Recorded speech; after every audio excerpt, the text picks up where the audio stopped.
How to log in to Instagram from Facebook. Hey there, welcome back to the channel, and let's get right into this quick and easy tutorial. To log in to Instagram from your Facebook, firstly you can adjust some of the settings from your Facebook account. Now start off by tapping onto your Facebook application. Make sure that you are logged in into your Facebook account.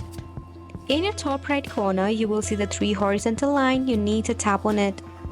After this, you need to head to the setting gear option at the top. Now over here in settings and privacy, you will see Meta Account Center. Tap on it. Once you are in here, you can check out the option of logging in with account.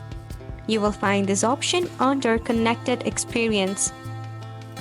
Now make sure that firstly you have added your Instagram account into your Facebook account. Once you do so, now toggle on the option of allow all accounts to log into each other. Once you do so, you can use your Instagram account to log into your Facebook and vice versa. Now to log in into your Instagram, it is pretty simple. So if you ever try to log into your Instagram, now it is pretty simple, as all you can do is just click on continue as, and with a simple click you'll be able to log into your Instagram. That's it for the video as well. Thank you so much for tuning in.